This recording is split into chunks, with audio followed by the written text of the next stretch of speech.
Hi to whoever is watching this video. It's me, Devangana, and I have something to share today. It can get a little personal, so please bear with me. Okay, this is way harder than I thought it would be. So, I cried after I spoke to my mother just a couple of hours back. Not because something went wrong, but because, I finally said things that I've been carrying since the childhood, and it's been very hard. Growing up, I was always taught to be a good student, but and to an extent, I feel I was a good student, but it is uh, nobody tells you that being a good student can actually cost you your personality, it can cost you your individuality, your authenticity. I learned how to behave in school. I learned how to do the right things, but I never learned how to explore. Exploring made me feel guilty.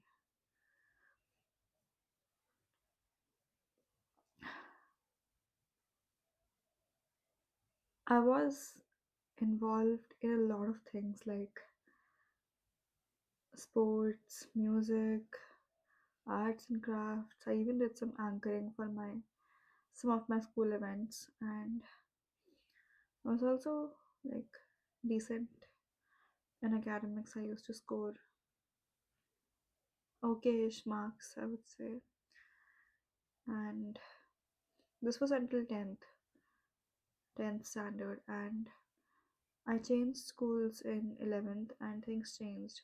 I don't know, I had this pressure of like because I was always taught to be a good student, I just internalized this pressure that I had to somehow clear one of these competitive exams, and I was not that great at math. I mean, I liked math. I've always liked it, but I didn't get great teachers. So I thought I mean, okay, blaming the teachers is not the right thing right now. So I just thought that I wouldn't be able to do good in math. I just assumed it. I thought math is not for me. So I took bio, and that's what people do. Rarely anyone chooses bio because they like bio. Mostly people choose bio because they are scared of math. And I was scared of math back in 12th. So I changed schools. Yeah, our school divided us into sections based on marks A, B, C, like that. So I was in B section, and I wasn't really failing at anything, but I was constantly reminded that I wasn't enough. And whenever like the supervisor would come to our class, they would just keep telling us that you have to work harder to get into A section. And this was the reminder like where you are is not enough. You have to do good, you have to get better marks, you have to, if you're not studying hard enough, if you're not scoring good enough, then you're lacking in life. You are running behind. And the problem was, I was a part of a race I never wanted to be in. And I didn't even realize that. I mean, I could sense that something was wrong because whenever I would try to study, I could not. I just couldn't focus. I couldn't maintain the momentum. The the reason was, now I realize this, but back then I did not. I am a person who doesn't want to be the first on a well defined track? I just somehow want to find a new route. That's just my personality. And I like the 17-year-old Devangna hadn't found her personality yet. She hadn't figured this out about herself because she never explored because she was so busy being a good student.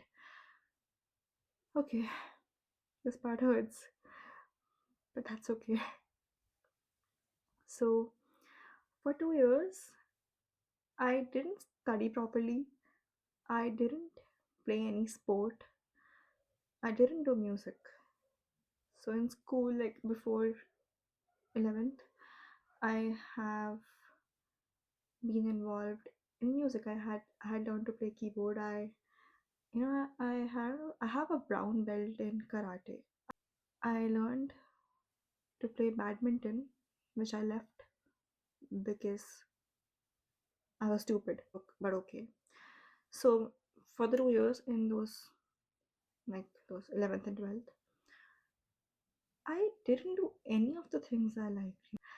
You know, so till 10th, if you were so busy in being a good student, you were a good student. So suddenly you come to 11th and you get a shock and you realize, oh, I'm not getting good marks. Maybe I'm not a good student. So all my life, whatever identity I had was lost. Now I'm so busy chasing after it. Oh, I have to get good marks. I have to get better marks. I have to work harder. But how is that helping me? No one taught me to question. No one taught me to explore. And I can't blame anyone. I can't blame myself. I can't blame my parents as well. But yeah, I was figuring it out. So, when a shift came, so I remember I chose bio, right? So I was preparing for NEET. A month before the exam, I was supposed to study. But yeah, okay. So a month before that, I snapped. I was like, okay, let me just pick my keyboard again and start playing it. I had never taken formal training in music, so I just asked my mom if she could arrange a teacher for me. I want to learn keyboard, and a month before that, she agreed. And she somehow arranged somebody, and he would come to our place to teach me keyboard. And he would get a guitar along with him, and I thought, oh, it's so cool. I want to learn guitar as well. I I had a friend of mine who had a guitar in her home, and I borrowed it and I started learning. I learned some basic chords.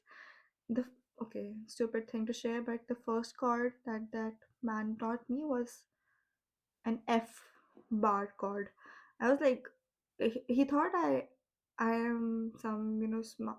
I'm so musically gifted. I don't know why he assumed that. I'm not. I'm really not. But he taught me the bar F bar chord, and I learned it, which was pretty huge for me. Okay, so we're just losing track.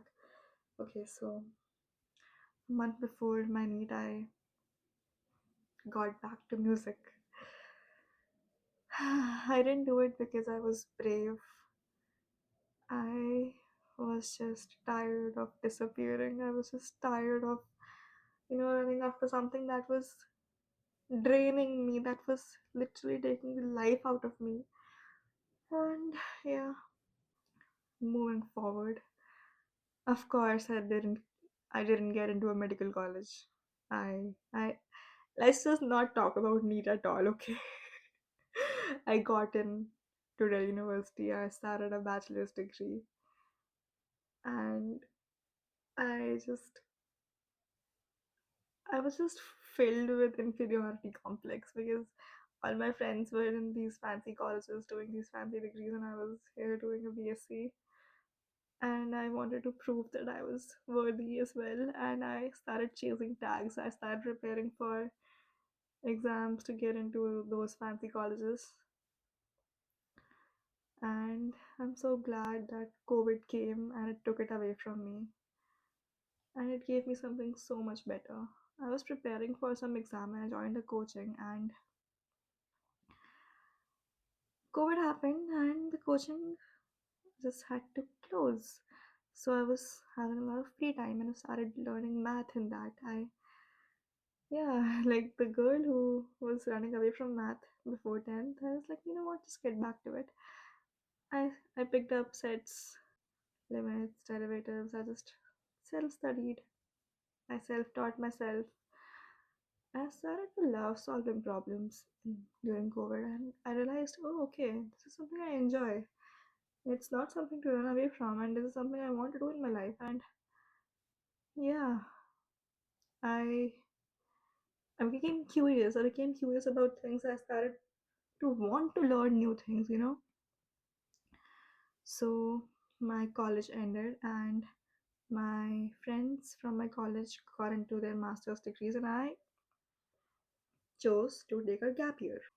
Yeah, during my gap year, I didn't become successful, but I became really honest. I became like brutally honest to myself about what I wanted. I used to question every single thing. Like, if I'm studying this, why am I studying this? So I picked up uh, C, programming language. Yeah, I started learning programming.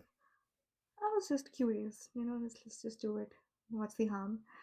I loved it. You know, I love the way logic works, and I love to create things. So programming just made sense, and I returned back to music. I asked a friend of mine to just teach me guitar, and I got an electric guitar for myself. I learned to play it. I learned different things. I learned.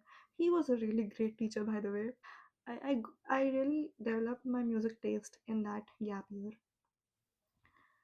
and explored neurosciences, and here I am with a degree in neuroscience.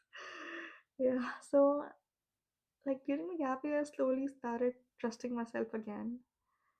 So yeah, I it worked out for me. I got in a master's degree, and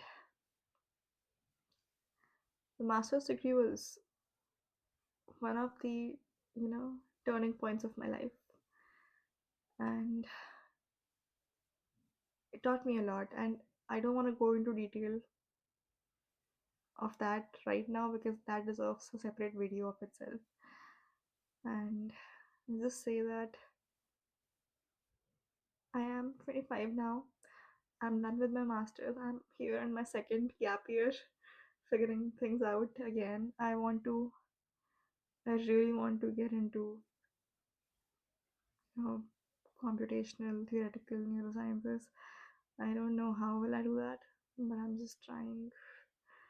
And I'm learning music. I recently started learning Hindustani classical singing.